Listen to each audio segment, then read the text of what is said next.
गांव में भोला नाम का एक गरीब किसान रहा करता था। उसकी एक बूढ़ी माँ थी। भोला बड़ी मुश्किल से अपना और अपनी माँ का गुजर बसर किया करता था। एक दिन भोला जंगल से कुछ लकड़ियाँ लेकर अपने घर जाता है। तभी उसकी बूढ़ी माँ आंगन में चूल्हे पर रोटियां बना रही होती है। अरे माँ, बहुत जोरों की भूख लगी है, जल्दी रोटी दे दो। जंगल में लकड़ी भी अब तो नाम की ही रह गई है। मुझे तो आगे की चिंता हो रही है। अगर आगे जंगल में लकड़ी नहीं मिली तो तुम रोटियां कैसे बनाओगी? अरे मेरे बच्चे, तू चिंता मत कर। ले पहले तो रोटी खा ले। दिन भर इतनी मेहनत करता है। तू देखना मेरे बच्चे, कोई ना कोई रास्ता निकल आएगा। जिसके बाद भोला खाना खाने लगता है। अगली सुबह भोला फिर से गांव के जंगल में लकड़ियां लेने निकलता है। तभी उसे रास्ते में गांव का सेठ तिजोरी लाल मिलता है। तिजोरी लाल देखने में हट्टा कट्टा आदमी था, जो अपनी धन की पोटली अपने साथ लेकर चलता था। तिजोरी लाल की एक आदत थी, वो हमेशा छींकता रहता था। अच्छी, अरे भाई, एक तो मेरा ये जुकाम कभी ठीक नहीं होता। अच्छी, भोला सुबह सुबह कहाँ से सैर सपाटे पर निकल आया भैया? अरे सेठ जी, जंगल में बस लकड़ियां ही लेने जा रहा था। अब आप तो जानते ही हैं, मुझ गरीब के घर तो चूल्हा ही जलता है। आपको कभी जरूरत पड़े तो बताइएगा। हाँ हाँ भोला, अच्छी, तुम अगर जंगल जा ही रहे हो तो मेरे भाई के लिए भी ला देना कुछ लकड़ियां। अब सर्दियां भी तो बढ़ गई हैं, आग जलाने के काम आएंगी। अच्छी, क्या पता मेरा जुकाम भी ठीक हो जाए। जी सेठ जी, मैं लकड़ियां आपके घर ले आऊंगा, आप बिल्कुल चिंता मत कीजिए। भोला जंगल जाता है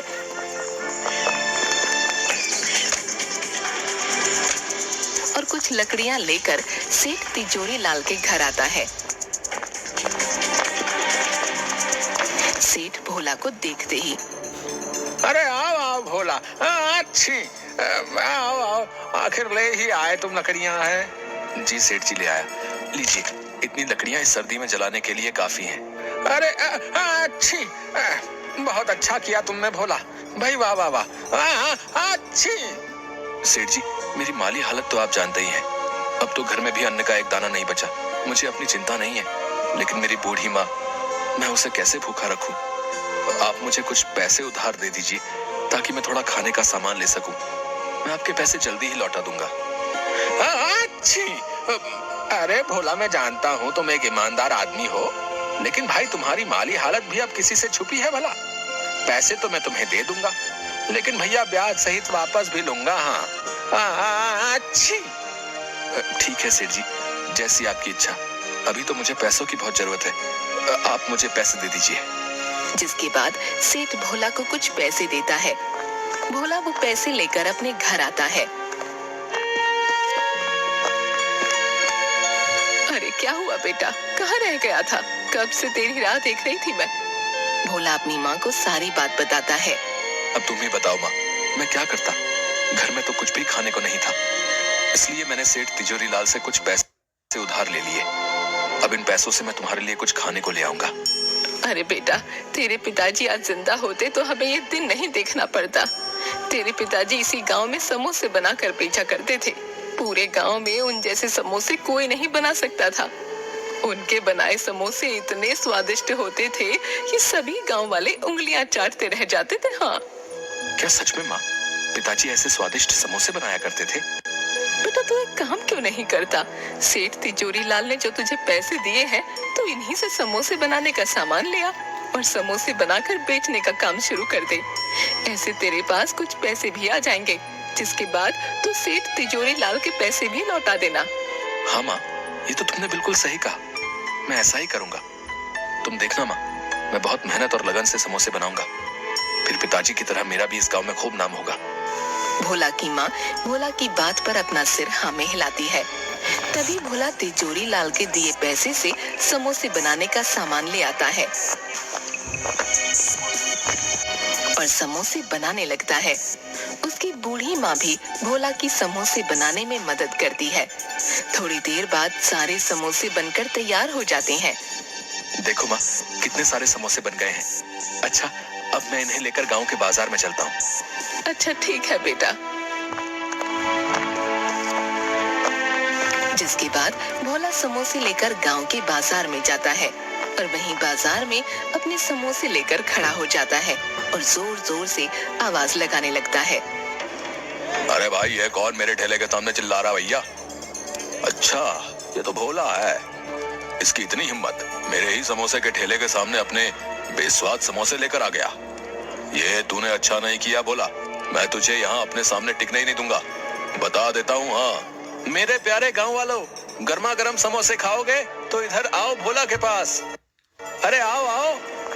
गांव के दो आदमी भोला के पास आते हैं। अरे ओ भोला, क्या अब तू भी समोसे बेचेगा है? तुझे आते भी है समोसे बनाने? तू जाकर जंगल में लकड़ियां ही चुन, ये समोसे बनाना तेरे बस की बात नहीं है भैया। अरे ठीक है। अरे भाई, अब इस भोला के समोसे खाकर तो देखें जरा, है आखिर कैसे बनाए भैया। अरे लाओ भैया, खिलाओ तो सही अपने जरा है समोसे। अरे हाँ हाँ भाई, अभी खिलाता हूँ। तनिक खा के बताइए कैसे लगे भोला के समोसे। भोला उन दोनों को अपने बनाए समोसे देता है।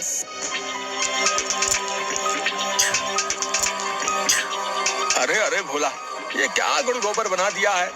कुछ डाला भी है अपने समोसे में या नहीं? ना नमक लगता है ना मिर्ची।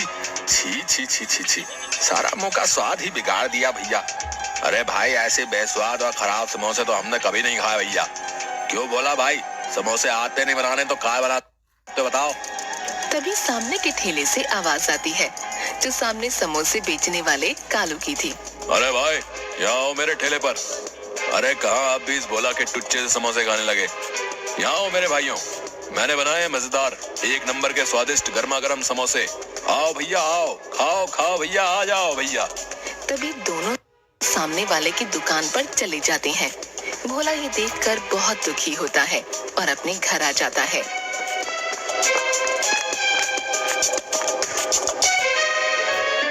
अरे आ गया तो बेटा, क्या हुआ? तेरे बनाए समोसे गांव वालों को पसंद आए या नहीं? नहीं माँ, गांव वाले बोलते मेरे समोसे में कोई मजा ही नहीं है। सेठ जी ने जितने भी पैसे उधार दिए थे, उनका मैं जितना समोसे बनाने का सामान आ सकता था ले आया हूँ। अब और बाकी की सामग्री मैं कहाँ से लाऊं जिससे समोसे स्वादिष्ट हो जाएं? अरे तू चिंता मत कर मेरे बच्चे, तेरी ईमानदारी और मेहनत को देखते हुए भगवान तुझे जरूर कोई अच्छा रास्ता दिखाएंगे। अगले सुबह सेठ तिजोरी लाल अपने कुछ लठैत नौकरों को लेकर भोला के घर आता है। अरे भोला, कहाँ हो? बाहर आओ, मेरे पैसे लेकर बैठ गया है। अच्छी। तभी भोला और उसकी माँ बाहर आते हैं। माफ कर दीजिए सेठ जी, आपसे जो पैसे मैंने उधार लिए थे, उनसे मैंने समोसे बनाकर बेचने का काम शुरू किया है, लेकिन मेरे बनाए समोसे किसी ने अभी तक नहीं खरीदे हैं। मालिक, जैसे ही मेरे पास कुछ पैसे आएंगे, मैं आपके पैसे लौटा दूंगा। हाँ हाँ, अच्छी। देख भोला, वो सब मैं नहीं जानता हूँ। हाँ, तेरे बनाए समोसों का क्या भरोसा, कोई खरीदेगा भी या नहीं? मुझे मेरे पैसे ब्याज के साथ चाहिए। हाँ हाँ, अच्छी। नहीं तो अपना घर दे दे मुझे। जब तेरे पास पैसे होंगे आकर छुड़ा लेना अपना घर, समझा? हाँ अच्छी। नहीं नहीं सेठ जी, ऐसा मत कीजिए, मुझ गरीब के पास यही तो एक सहारा है। मैं बूढ़ी माँ को लेकर कहाँ जाऊंगा? नहीं नहीं सेठ जी, ऐसा मत कीजिए। सेठ भोला की एक बात भी नहीं सुनता। अपने साथ लाए नौकरों से भोला के घर का सारा सामान बाहर आंगन में फेंकवा देता है और वहां से चला जाता है।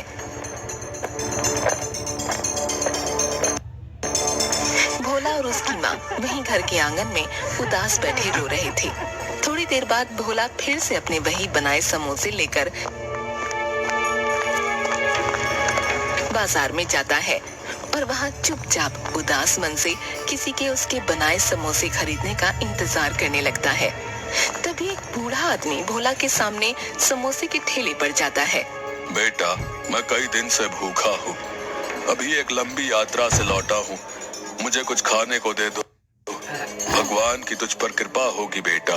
अरे ओ बुड्ढे, क्यों खामखा मेरा टाइम खोटी कर रहा है? देख नहीं रहा कितनी भीड़ हो रही है? जा यहाँ से, बाद में आना, चल जा यहाँ से। पता नहीं कहाँ से आ जाते हैं। बूढ़ा आदमी कालू की ऐसी बातें सुनकर बहुत दुखी मन से वहाँ से भोला के पास आता है। बेटा, तुम ही कुछ खाने को दे दो, जोरों की भूख लगी है, मेरे पास पैसे तो नहीं है, कुछ खाने को दे सको तो दे दो बेटा। अरे हाँ हाँ, क्यों नहीं बाबा जी, मुझे आपसे कोई पैसे नहीं चाहिए। रुकिए, मैं आपको अपने बनाए समोसे खिलाता हूँ। कोई मेरे बनाए समोसे तो लेता नहीं है, क्योंकि ये स्वादिष्ट जो नहीं है, इसलिए आप ही इन्हें खाकर अपनी भूख मिटा लीजिए। जिसके बाद भोला उस बूढ़े आदमी को समोसे देता है। बूढ़ा आदमी समोसे खाने के बाद, अरे वाह वाह बेटा, तुम्हारा बहुत बहुत धन्यवाद। समोसे खाकर मेरी आत्मा तृप्त हो गई। वाह वाह, बड़ा स्वाद था तेरे बनाए समोसे में। क्या सच में आप सच बोल रहे हैं? क्या मेरे बनाए समोसे इतने स्वादिष्ट हैं बाबा? अरे हाँ हाँ बेटा, अगर तुझे मेरी बातों का यकीन नहीं आता तो खुद ही चक्कर देख ले। तभी भोला अपना बनाया एक समोसा उठाता है और खाने लगता है। समोसा खाने के बाद, अरे हाँ बाबा जी, ये तो सच में बहुत स्वादिष्ट है। लेकिन बाबा, मैंने तो इनमें ऐसा कुछ भी नहीं मिलाया था जिससे ये इतने स्वादिष्ट और मजेदार हो जाए। ये कैसे हुआ बाबा? बेटा, ये सब तुम्हारे ही सच्चे हृदय की वजह से हुआ है। तुमने इतनी मुश्किल में रखकर भी मेरी मदद की। तेरे बनाए समोसे की वजह से मेरी भूख शांत हुई। मेरे लिए इस संसार में सबसे स्वादिष्ट समोसे हैं बेटा। इस गांव में तेरे बनाए समोसे सबको स्वादिष्ट और मजेदार लगे, इसके लिए मैं तुम्हें एक जादुई जड़ी बूटी देता हूँ। तुम जब भी समोसे बनाओगे तो इस जादुई जड़ी बूटी को अपने समोसों में मिला देना, जिसके बाद सभी गांव वालों को बस तुम्हारे ही बनाए समोसे पसंद आएंगे। लेकिन बेटा ध्यान रखना, जब भी ये जड़ी बूटी किसी लालची आदमी के हाथ में जाएगी तो इसका उल्टा असर हो जाएगा। ये जड़ी बूटी कभी भी उसका भला नहीं करेगी बेटा। इसके बाद वो बूढ़ा आदमी वहाँ से गायब हो जाता है। आपका बहुत बहुत धन्यवाद बाबा, मैं आपकी ये बात ध्यान रखूंगा।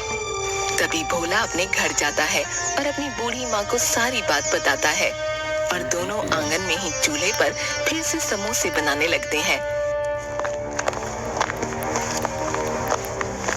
भोला फिर से समोसे लेकर गांव के बाजार में जाता है और बाबा की दी हुई जड़ी बूटी समोसों में मिलाता है। जड़ी बूटी मिलाते ही भोला के सारे बनाए समोसों में से बहुत ही अच्छी खुशबू आने लगती है। तभी गांव के कुछ लोग भोला के पास आते हैं। अरे ओ भाइयों, जरा अपने बनाए समोसे तो खिलाओ, खुशबू तो बड़ी अच्छी आ रही है। चलो चलो खिलाओ खिलाओ, हमसे तो रुका नहीं जा रहा भैया। जल्दी भाई जल्दी है। हाँ हाँ भाइयों, क्यों नहीं, ये लीजिए, अभी देता हूँ मेरे बनाए समोसे। भोला उन सबको समोसे देता है। सभी समोसे खाने लगते हैं। अरे भाई क्या डाला है रे, वाह, बड़े ही स्वाद भरे हैं भैया तेरे बनाए समोसे। वाह वाह भैया, मजा आ गया। अरे सच में बोला भाई, ऐसे समोसे तो हमने कभी भी नहीं खाए भैया। अरे भाई मौज कर दी मौज। अरे भैया जरा 10 समोसे मेरे घर के लिए भी बांध देना भैया। बहुत ही बढ़िया, बहुत ही मजेदार भैया, मजा आ गया भाई, मजा आ गया, वाह वाह वाह। थोड़ी ही देर में भोला के समोसों की खुशबू पूरे बाजार में फैल जाती है और देखते ही देखते भोला की दुकान पर भीड़ लग जाती है। भोला के सारे समोसे बिक जाते हैं। अब भोला रोज समोसे बनाता और वही बाबा की जड़ी बूटी डालता, जिसके बाद भोला के समोसे पूरे गांव में सभी लोग बड़े चाव से खाते। देखते ही देखते भोला अब अपनी बड़ी दुकान कर लेता है। सेठ जी, ये रहे आपके पैसे जो मैंने उधार लिए थे। अब आप मेरे घर को मुझे सौंप दें। हाँ अच्छू, भोला क्या बात है भाई, बहुत कमाई हो रही है आजकल है, इतनी जल्दी पैसे का इंतजाम कर लिया। मुझे क्या, चलो मुझे मेरा पैसा चाहिए। अच्छी, लाओ लाओ। अच्छी, एक तो मेरी नाक नहीं रुकती।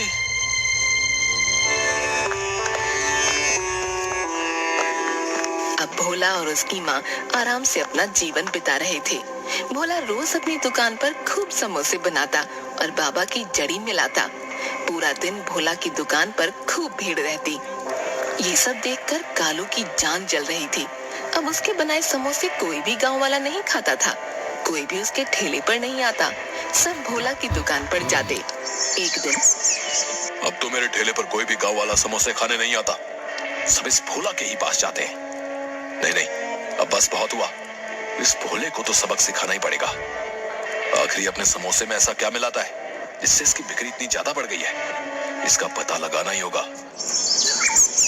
अगले दिन जब भोला अपनी दुकान में समोसे बनाकर उनमें बाबा की जड़ी बूटी मिला रहा था, तो ये सब कालू छुप कर देख लेता है। अच्छा, तो ये राज है इस भोले के इतने स्वादिष्ट समोसों का। अब मैं भी देखता हूँ तेरे समोसे कौन खाएगा। तुझे तो मैं अच्छा सबक सिखाऊंगा भोला।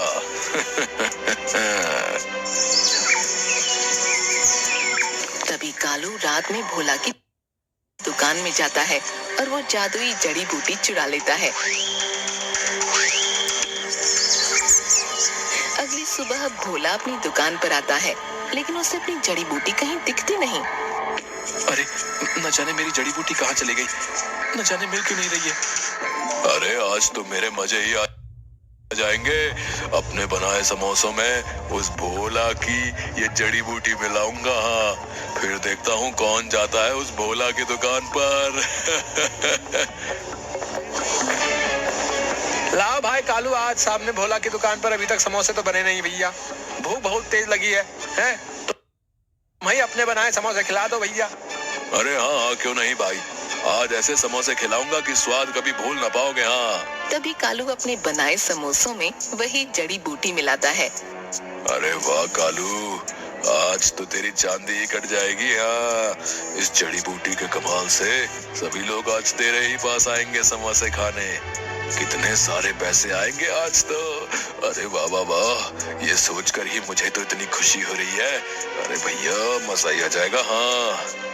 कालू जैसे ही उन आदमियों को समोसे देने लगता है, सारे समोसे काले पड़ जाते हैं और उनमें से बहुत ही गंदी बदबू आने लगती है।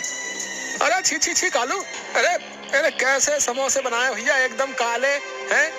ये भैया कितनी बदबू आ रही भैया, इनसे सूंघो। अरे भैया छी छी छी छी, ये तुमने अच्छा नहीं किया भैया, हमारे साथ बता रहे हैं। अब कभी नहीं आएंगे यहाँ दुकान में तुम्हारे यहाँ, बता रहे। अरे भाई मेरी तो खुद कुछ समझ में नहीं आ रहा है कि भाई ये सब हो क्या रहा है। मेरे को कुछ समझ नहीं आ रहा भैया। तभी देखते ही देखते कालू के ठेले में आग लगने लगती है और कुछ ही देर में उसका पूरा ठेला जलकर राख हो जाता है। अरे अरे अरे, ये क्या हो गया, मेरा तो सारा ठेला ही जलकर राख हो गया। लगता है ये सब उसी जड़ी बूटी ने किया है। हाय हाय, ये मैंने क्या कर दिया। मुझे वो जड़ी बूटी भोला की दुकान से चुरानी ही नहीं चाहिए थी। ये सब मेरी ही वजह से हुआ है। मैंने लालच में आकर अपने ही पैरों पर कुल्हाड़ी मार ली भैया। भोला कालू की ये सब बातें वहीं खड़ा सुन रहा होता है। अच्छा, तो वो जादुई जड़ी बूटी इस कालू ने चुराई थी, लेकिन ये कालू ये नहीं जानता था कि जब भी कोई उस जादुई जड़ी बूटी का उपयोग अपने लालच के लिए करेगा तो वो जड़ी बूटी अपना उल्टा असर करेगी और उस इंसान को अच्छा सबक सिखाएगी। बेचारा कालू लालच ना करता तो ये सब ना होता। लालच ने तो इसकी लुटिया ही डुबो दी।